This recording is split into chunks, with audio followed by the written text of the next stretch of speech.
Hello everyone, welcome back to our channel Abhyas Institute of Learning. So students, I hope आप सब लोगों ने part 3 of depreciation जिसमें हमने प्रोविजन फॉर डेप्रिसिएशन का टॉपिक किया था, सब लोगों ने देख लिया होगा और सब लोगों ने अपने बेसिक कॉन्सेप्ट की क्लैरिटी भी कर ली होगी, राइट? तो आज की क्लास में हम डिस्कस करेंगे एसेट डिस्पोजल अकाउंट, राइट? अब पहले तो हम समझ लिए फटाफट से कि ये डिस्पोजल अकाउंट क्या है। अभी तो प्रोविजन किया, अब एक डिस्पोजल अकाउंट भी आ गया। सी पता क्या होता है कि हम लोग अगर एक कॉन्सेप्ट, बेसिक कॉन्सेप्ट उठाते हैं, जब हम एसेट में से वैल्यू को माइनस करते रहते हैं डेप्रिसिएशन की, that is very easier to understand for us, right? और प्रैक्टिकल भी ठीक लगता है, ठीक है। But there are many other ways to present the depreciation in the books. Second way हम लोगों ने किया था कि जब हम डेप्रिसिएशन को एसेट में से चार्ज ना करके प्रोविजन में लगाएंगे, राइट? हम एक प्रोविजन का अलग से बॉक्स क्रिएट करेंगे, अकाउंट क्रिएट करेंगे और उसमें डालते जाएंगे और उस बॉक्स में से निकालेंगे कब? जब उसे बेचने का समय आएगा, राइट? नाउ अगेन हम जो टॉपिक करने लगे हैं उसका नाम है एसेट डिस्पोजल अकाउंट, और वो भी किसके साथ? प्रोविजन के कॉन्सेप्ट के साथ। ये जनरली किसके साथ आता है? प्रोविजन के साथ आता है, ठीक है। तो अब हमने जब ये कॉन्सेप्ट करना है तो हमें सारे के सारे पॉइंट्स को अपने माइंड में रिकॉल करके रखना है जो हम लोगों ने अभी तक किए। स्टार्ट करते हैं, right? Let's start with the asset disposal account with the provision for depreciation account. अब पहले तो ये समझो नाम क्या है, एसेट डिस्पोजल अकाउंट। एसेट का वो अकाउंट जिसमें हम एसेट को क्या कर रहे हैं? Dispose of. डिस्पोज ऑफ मतलब सेल ऑफ कर रहे हैं, राइट? तो हमें ये बड़े ध्यान से देखना है कि एसेट डिस्पोजल अकाउंट में हम लोग सिर्फ और सिर्फ किस एंट्री को डालेंगे? The entry which is related to the sale of asset, right? Asset से, एसेट की सेल के रिलेटेड वाली एंट्री हम कहां डालेंगे? डिस्पोजल अकाउंट में। मैम, हमने तो ये सीखा था कि सेल एंट्री एसेट अकाउंट में जाती है चाहे हम प्रोविजन बनाते हैं। अभी हम लोगों ने थर्ड पार्ट में ये सीखा कि हम प्रोविजन में डेप्रिसिएशन चार्ज करेंगे, पर सेल वाला सारा कार्यक्रम हम कहां करेंगे? एसेट अकाउंट में ऐसे करते हैं, डीएसएल, याद होगा तो क्रेडिट साइड पे, राइट? बट अगर आपके एग्जामिनेशन में आपको एसेट डिस्पोजल अकाउंट आ गया तो आप सेल की एंट्री अपने एसेट अकाउंट में नहीं करेंगे, उस एंट्री को कहां डाला जाएगा? Asset disposal account. मतलब वो जो डीएसएल वाला जो ट्रीटमेंट है वो हम कहां करेंगे? मतलब उस साइड में ना करके हम नीचे एक अकाउंट बनाएंगे और वहां पे करेंगे। That's it, nothing new, right? पर मैम से एसेट अकाउंट में क्या आएगा? एसेट अकाउंट में जो आएगा हम देख लेते हैं, right? Let's start with one question. एक क्वेश्चन करके हम इसको अंडरस्टैंड करेंगे, राइट? चलिए लुक एट द क्वेश्चन। अब इस क्वेश्चन में देखिए यहाँ क्या लिखा है। 1 अप्रैल 2022 को आप लोगों ने मेसर्स, दिस इज मेसर्स भवन भुवन ब्रदर्स परचेज 2 मशीन, 2 मशीनें खरीदी है बेटे फॉर 15,000 ईच, 15,000 15,000।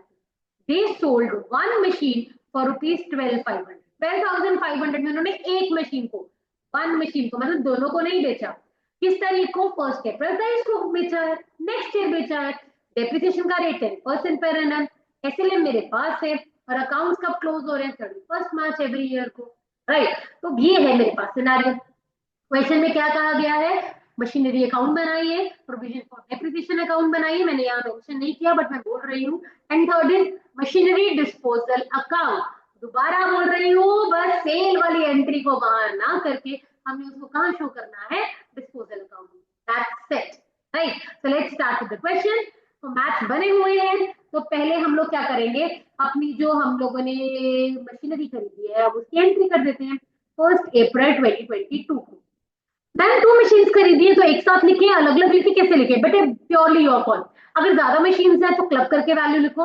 अगर आपके पास 2 मशीन है ना तो लिखना तो आसान ही है, तो फटाफट से ऐसे लिख देते हैं, to bank account M1 and M2। ऐसे लिखने से ना ये सिर्फ 2-3 मशीन तक ही चलेगा, वरना अगर 5 मशीन होगी तो M1 M2 M3 M4 M5 it is going to be too long. तो वहां पे आप टोटल करके निकल, देयर इज नो प्रॉब्लम। कितने की खरीदी बेटे आप लोगों ने? 15,000। मैं पता क्यों मुझे लिखने की आदत थी? Because I feel like it gives me more clarity और मेरे क्वेश्चन के गलत होने के चांसेस बहुत कम होते हैं, राइट? तो 15,000 15,000 तुमने ले लिया, तो इस साल में कुछ और नहीं किया। अगेन हम क्या करेंगे? ईयर एंड करेंगे, डेप्रिसिएशन लगाएंगे। कहाँ लगाएंगे?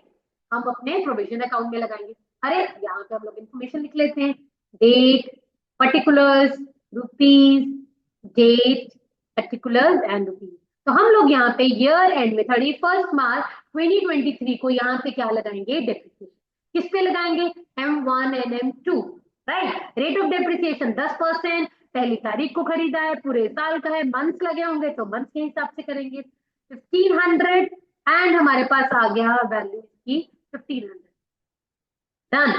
तो ये ईयर को हम क्लोज कर देते हैं, दिस इज 3000।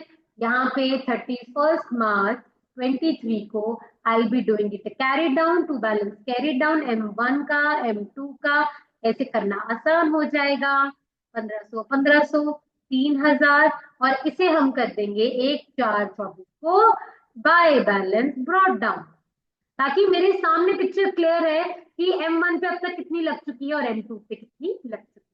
यहाँ पे भी मुझे इसको ईयर क्लोज करना है, 31 मार्च 2023 को I be closing it by balance carry down M1 and M2। अगर आप टोटल कर रहे हैं तो आपको ये सब लिखने की जरूरत नहीं।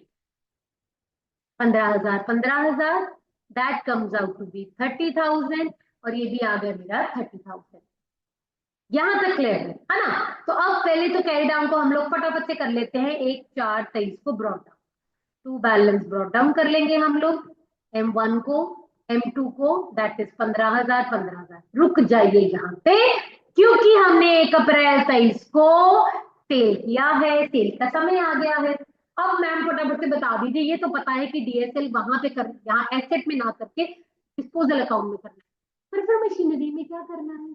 तो आप लोग क्या करोगे, जिस एसेट को सेल कर रहे हो, पहले मुझे ये बताओ किस एसेट को सेल कर रहे हो। वन मशीन की कॉस्ट क्या है, 15,000। इसे एसेट में से बाहर निकालो, क्योंकि ये सेल हो रही है, राइट। हमने इसका ट्रीटमेंट यहाँ नहीं करना, कहाँ करना है, डिस्पोजल अकाउंट में। तो इसको यहाँ से उठाओ, डिस्पोजल में डाल दो, दैट्स इट, पहला स्टेप, राइट। तो फटाफट से हम इसे यहाँ उठाएंगे, कहाँ डाल देंगे, जिसको मशीनरी डेबिट होती है क्योंकि एसेट है, अगर कम करनी है तो क्रेडिट करेंगे। तो इसे हम लोग 1 अप्रैल 23 को सेल कर रहे हैं, तो सेल करने के लिए इसे कहाँ डालना पड़ेगा, मशीनरी डिस्पोजल अकाउंट। तो यहाँ पे मैं उस मशीनरी की जो कॉस्ट है, total cost of that asset, किसको, M1 को बेच रहे हो, M1 की कॉस्ट क्या है, वन, अरे वन कोई भी ले लो, टू मशीन सेम कॉस्ट की है, M1 समझ लो M2 समझ लो, तो आई बी टेकिंग M1 को बेच रहे, राइट। तो आप यहाँ पे 15,000 को यहाँ पे लिख दोगे क्रेडिट साइड पे, दैट शोज कि आपका एक 15,000 बाहर जा रहा है, और बाहर कहाँ जा रहा है, मशीनरी डिस्पोजल अकाउंट में। चलो जी, यहाँ से ये बाहर निकला।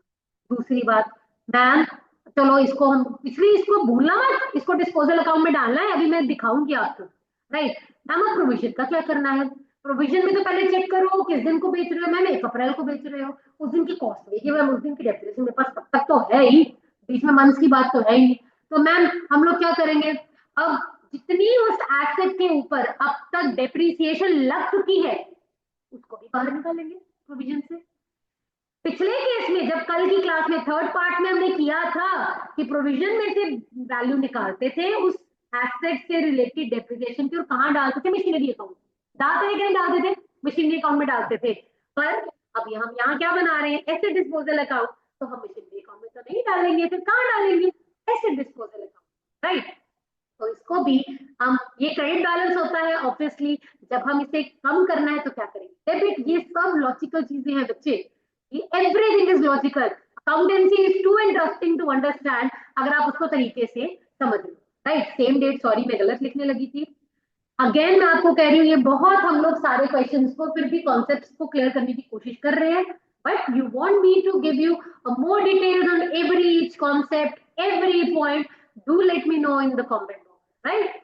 तो यहाँ पे हम इस वैल्यू को उठाएंगे और कहाँ डाल देंगे, मशीनरी डिस्पोजल अकाउंट। जिस एसेट को बेच रहे हो पहले हम लोगों ने उसका कॉस्ट उठा के कहाँ डाला, डिस्पोजल अकाउंट। फिर उससे रिलेटेड जितनी डेप्रिसिएशन है वो भी उठाओ और कहाँ डाल दो, डिस्पोजल अकाउंट में। अब किस एसेट को बेच रहे हो, मैंने अज्यूम किया कि M1 को बेच रहे, तो M1 के ऊपर अब तक कितनी डेप्रिसिएशन लग चुकी है, 1500। तो 1500 हम यहाँ से उठाएंगे, कहाँ डाल देंगे, डिस्पोजल अकाउंट में, सिंपल। तो अब आ जाते हैं डिस्पोजल अकाउंट में, उसकी बात करते हैं। तो यहाँ पे हम लिख देते हैं date, particulars, rupees, date, particulars पूरा लिख लेना आप लोग, रुपीज, राइट। अब करते हैं एंट्री को ट्रांसफर। क्या जनरली हम क्या करते हैं, सेल की बात हम करते हैं तो कहाँ करते हैं, मशीनरी अकाउंट में करते हैं, एसेट अकाउंट में करते हैं, चाहे वो सिंपल केस है depreciation is charge to asset account या when depreciation is not charge to asset account. हम सारी बातें दोनों की सेल की बात कहाँ करते हैं, एसेट अकाउंट, राइट। डेप्रिसिएशन है तो डेप्रिसिएशन लिखिए, प्रोविजन है तो प्रोविजन लिखिए, but then your question says prepare asset disposal account. तो सेल का कोई भी कार्यक्रम हम एसेट अकाउंट में नहीं करें, एसेट की वैल्यू उठाएंगे डिस्पोजल में डालो, प्रोविजन की वैल्यू जो अब तक उसके ऊपर डेप्रिसिएशन लग चुकी है वैल्यू उठाओ, कहां ट्रांसफर कर दो, डिस्पोजल अकाउंट, राइट। तो अब हम डिस्पोजल अकाउंट को पकड़ेंगे और वहां पे उसकी वैल्यूज को डालेंगे।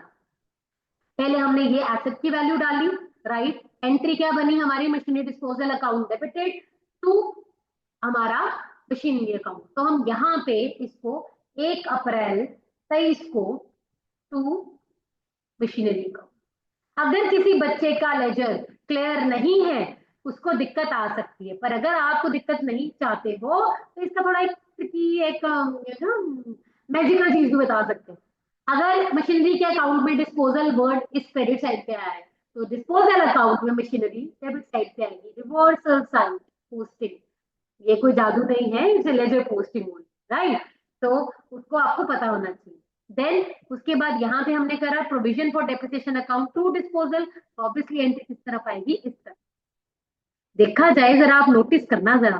बाय, मैं अभी बताती हूँ आपको, बाय प्रोविजन फॉर डेप्रिसिएशन कितनी वैल्यू आप डाल रहे हो, 1500। आप ये इधर आया था तो ये उस तरफ आ जाएगा 15, राइट। और क्वेश्चन में आपको सेल बोली गई है, सेल कितने पे करी है आप लोगों ने, 12,500। Bank account debited to disposal account, तो ये भी यहाँ आएगा। डीएसएल का काम तो सारा क्रेडिट साइड पे ही होना है, चाहे एसेट है चाहे एसेट डिस्पोजल है। 12,500, राइट। 12,500 प्लस 1,500 और 15,000 का एसेट है तो 1,000 रुपए का आपको क्या हो गया, नुकसान, right. By P and L account, bracket में चाहो तो आप loss on sale of asset लिख सकते हैं और ये आपका अकाउंट हो जाएगा बैलेंस।